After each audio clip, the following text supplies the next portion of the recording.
Hello everyone. Thank you so much for coming back to my channel. I am back with very detailed and specific commentary about each song, whatever is necessary, whatever is not. But first, let me introduce myself. My name is Renaissance Marie Austin. I am certified in commercial music. I have my degree in fine arts, applied music, and vocal performance, and also music production through Avid learning schools. So I'm going to leave my information in the description section. Please feel free to contact me anytime. This is the 4th installment, I believe. Yeah. Okay. Today, I'm talking about Billie Bossa Nova, My Future, and Oxytocin. Woo! So, Bossa Nova. It is a Brazilian style of music, and I know that Billie mentioned in an interview about Girl from Ipanema. Girl from Ipanema, as well as Bésame Mucho, is two of the most globally known Brazilian Bossa Nova songs. Now, they are... especially Girl from Ipanema, which is a song I sung in vocal jazz studies. If I remember the date, I know it's like about the 1960s. 1965, 66, 67, 1960, something like that. So, so just know that this style of bossa is a very traditional style of bossa, okay? So if you want to look into bossa nova style music, you can do that. There are so many variations of it, just like with any other style from decade to decade. There's a progression of it.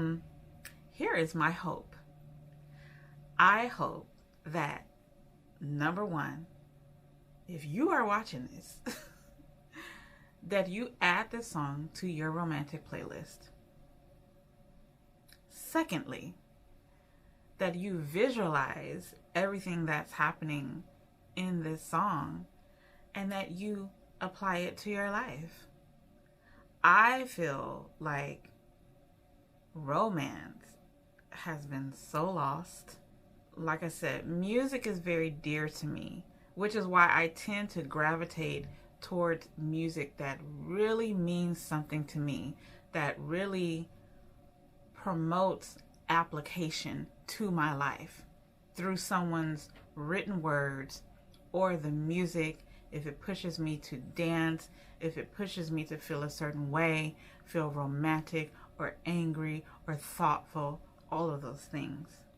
The lyrical content is absolutely beautiful. Let's go ahead and go through it. Let's see. We are gonna get more sultry jazz vocal stylings from Billie in the future. I cannot wait. I can't wait, but she sounds so good. So one of the elements that you could really hear that tends to modernize the song is like the little snap and the little click. There's like a click and a snap. Yeah, I mean, there's definitely a beautiful element of secrecy in this song. I really love that. So every time I hear that line, use different names and hotel check-ins.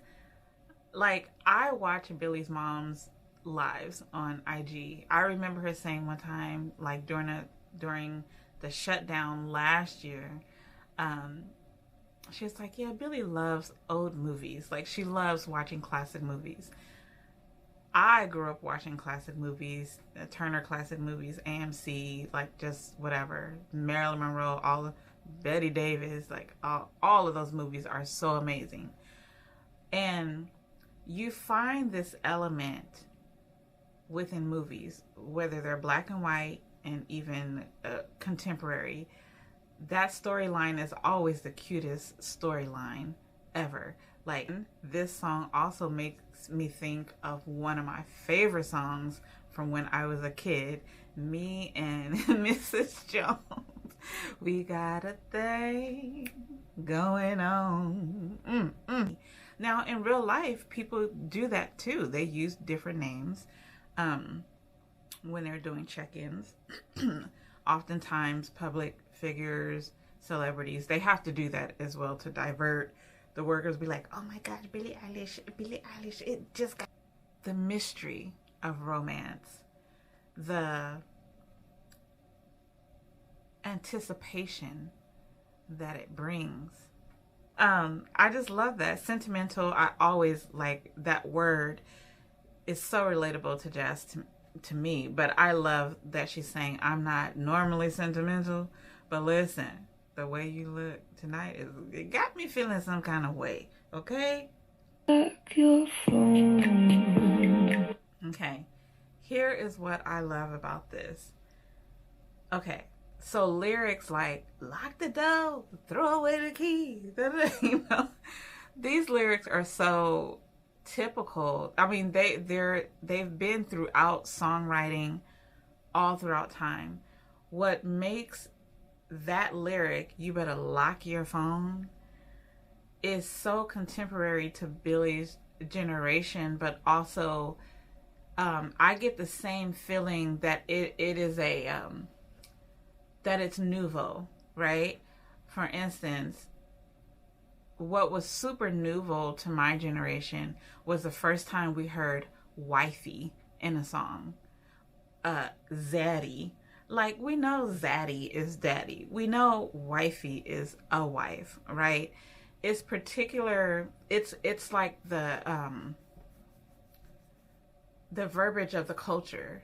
I love the fact that she says that first, because it makes the song very contemporary, while the bossa is a style that's much older. Because if you were to write this in a more traditional style, you wouldn't be saying phone, because people didn't even have phones like that. So she's making this love story very contemporary in those lyrics, and I love that. It is really beautiful, the line that says, and look at me a little more. Guys, ladies, there is something very powerful about staring for a long time. People are uncomfortable with silence. They're uncomfortable with staring for a long time. It's like, why are you looking at me? But when you're in an environment, a romantic environment like this, this is biological too. This has been proving. The data shows it. There is something powerful in control and staring. This is something that I get a sense in this song, that it is also like maintaining a certain level of sexual control, right? Like, you want it to just happen right away, but she's like, lock your phone, look at me a little more, like, just stare at me.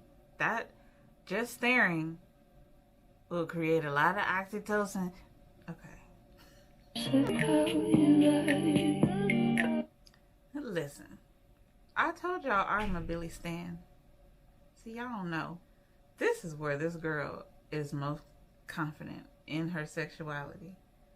Let me tell you, don't play with Billie in the bedroom. Don't play with her. Okay? She knows what she's doing. Right? Because another thing too, more and more in dating culture, people are literally distracted by their phones. Like, it's always this. She's like, put the phone down. Look at me. I need your full attention. I need you to be fully engaged in what is about to go down. Okay? There it is. There's the lock the door lyric, a more traditional lyric. I love that she says phone first, and then she says door, because she says lock the phone, lock the door, because we about to take this up another notch. If we, okay. Oh. I mean, and for the most part, the music is allowed to shine going out, right? And I love the last lines, that heavy breathing on the floor. I'm yours, I'm yours. Like, we done locked the phone. We done locked the door. You done stared enough. It's time to get it going. That visual is so beautiful. It's so romantic to me. I almost feel like that I might want to be in love again when I hear this song. I don't know. But I will have this in my rotation. But y'all don't come lining up for me. I know y'all trying to line up. I need to go get my planner first, okay? One more thing before I go to the next song. Again, like I said, I feel like so many thoughts come up like when you're listening to music. And like, I have a nephew that I think he just turned 22. He has no interest in being married. I kind of look at my younger family members, the younger generations around me, and I'm just like, literally, they be on TikTok all day. We used to want to be in love. All that. I'm just like, I wonder, where does romance fit in to the younger generation? I don't know. We're going to My Future next. So you know how Billie Bossa Nova fades out. This comes in. This is a beautiful jazzy thread that connects these two songs. It could be very tempting at first to want to skip the singles that were already released, but within context of the album, they're not skippable at all. They really are part of the thread that connects this emotional roller coaster. So it's very simple. I think the song is straightforward, following Billie Bossa Nova very nicely. Again, we have another reflective song. Okay, this is the first single that we get last year in the midst of the shutdown. It is a whole different energy, a whole different trajectory from what we're getting with When We All Fall Asleep, from the tour and everything. In the midst of a shutdown, everyone's thinking and reflecting, and they now have time. This song really, really is conceived out of that break, right? Anyone who knows Billie, who stands her, who have followed her, knows about her suicide thought or story when she was in Berlin and she was really tempted to just jump out of the window. She sees a brighter future, hopefulness in her heart. Song is filled with hope. It's uplifting. It's encouraging. I feel like, even in this first section, that she's talking to her inner self.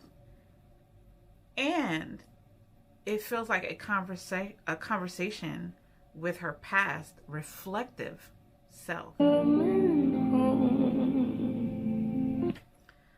In that whole section, there's just a feeling of like, I've had a change of heart because my future looks brighter. I can see it now. So that was such a surprise for everyone. We were like, oh snap. This music, while it is not quite as soulful, because the bass line would be played a little bit different, it would be played a little bit more soulful is like Chicago step music. This is grown and sexy music, you guys. This is adult contemporary. What did I put? Let me see. Adult contemporary jazz fusion feel. Let me play something for you guys. I have a few references here. Take a little time and talk about it. Be unhappy without someone. Man,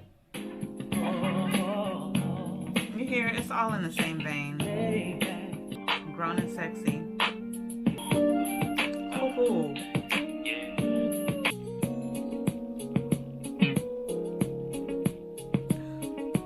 That Step in the Name of Love. So overall, you can see that like this easily could be added to a step playlist. It's there, the elements are a little bit more pop elements. There's not as many riffs. I would love to perhaps see in the production a little bit like maybe less safeness. I mean, less is more, but less safeness, where where some of the music elements can shine a little bit more, like extra little riffs here, extra little something something here. I'd be yours again. That's the line that I wanted to talk about. I relate this line to I Didn't Change My Number. I found a thread where I feel like in a time of reflection, look, the breakup has already happened. She already told him off, and I didn't change my number. She let him know, okay, well, what was going on. And she was big and bold, and she was tough. But then you get to this line where it's like, I am over you. I know we're cool.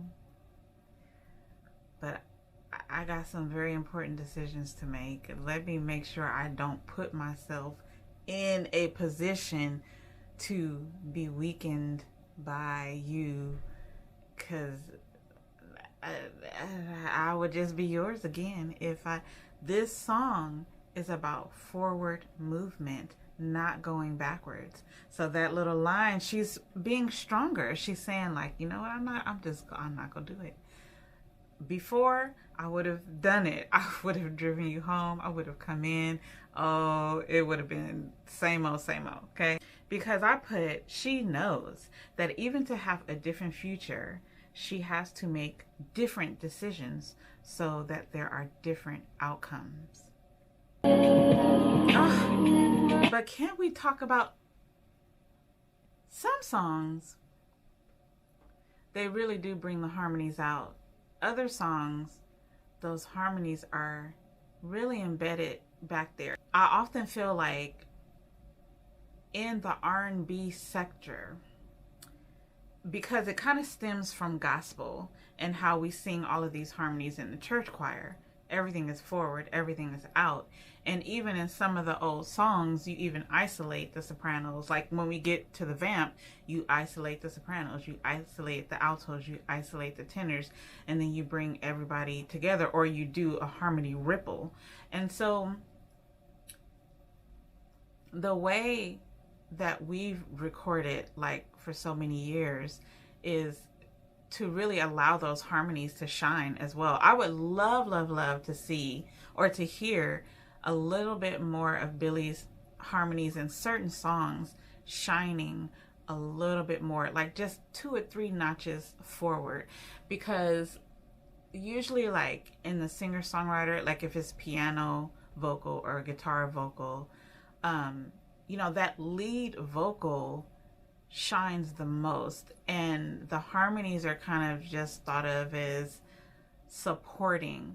But I know like the music that I grew up making and listening, like we put just as much emphasis on the harmonies as well as the lead vocal. When you listen to Brandy's Full Moon, Never Say Never, because at the time when she was with Atlantic, let me tell you, mix and mastering, superb.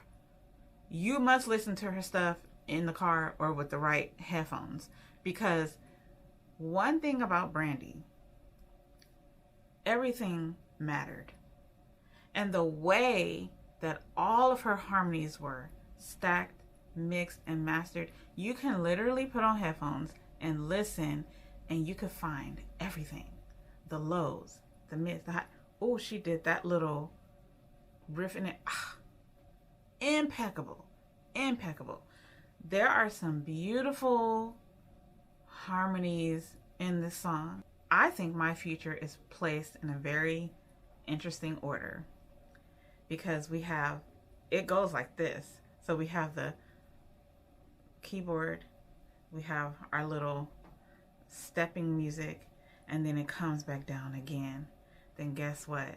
We got Oxytocin. We don't know that My Future brought us back down and was like, oh, that was so nice and pretty. You're like, whoa, wait. Oh.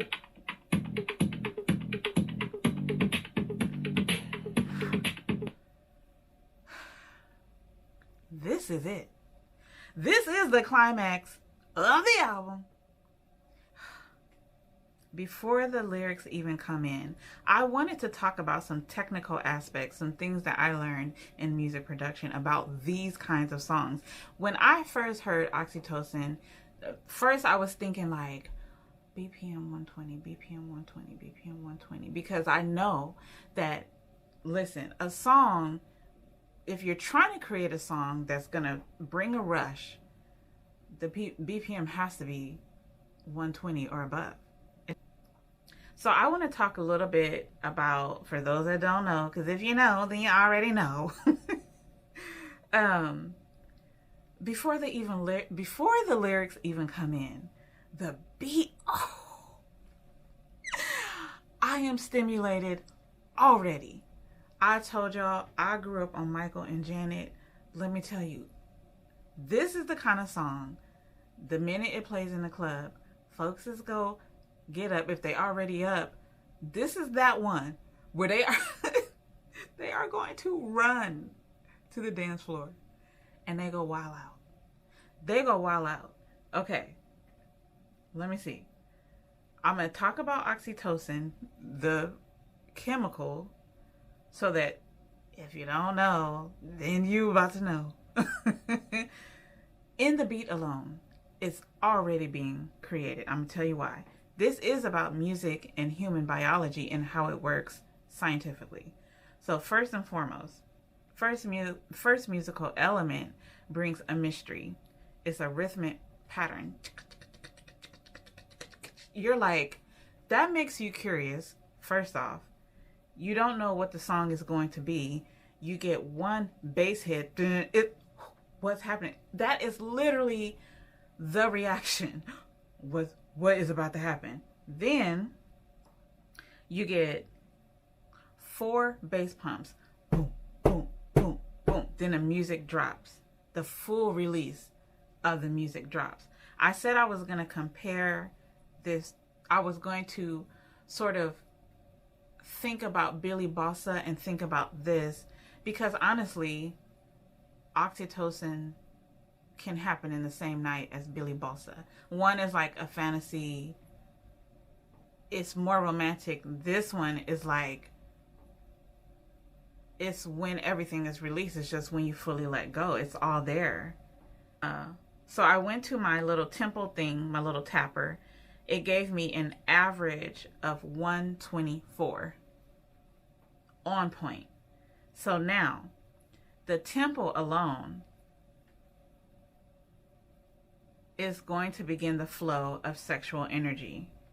Oh, let me talk about oxytocin. That's what I have left. That's what I have next. So, oxytocin, that comes from so many things. It is the love chemical. Working out, platonic intimacy. Great comforting food, hugging, kissing, laughter. Anything that has to do with authentic love sharing. But still, before the first verse even comes in, we get the sensual breathing. Where is it? This is letting you know that Billie is giving you the highest level of oxytocin. Highest level? is going to be sex.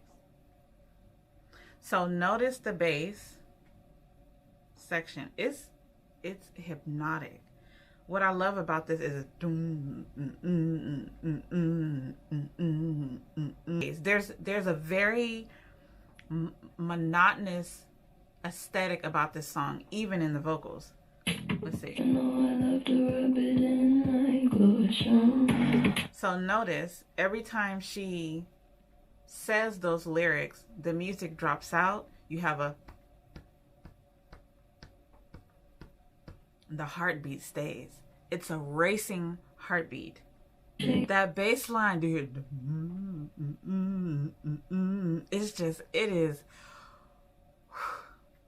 it's like mimicking the motion of it is the driving force. It's like the driving force of sex too. You know, it's just let's see. And I said in my little solo car picnic, I think of Janet. When I hear this song, I think of Janet. Let's even talk about dancing. Like, I cannot wait to see what some of the dancers out there do. You know, I'm gonna be on Instagram. Like, I want to see what people choreograph to this. This is so fire. Like, okay, let me go. And I think it's actually really clever how the vocals are pretty monotone. Because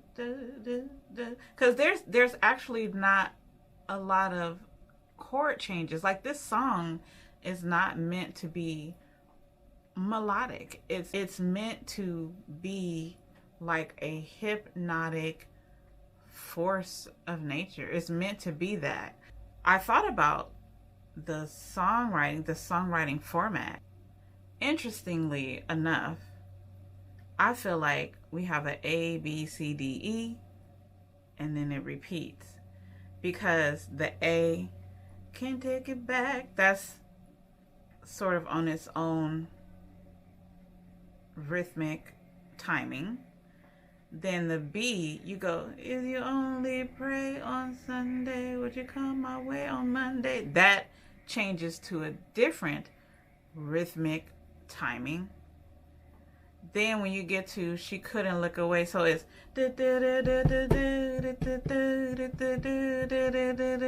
that becomes another rhythmic timing.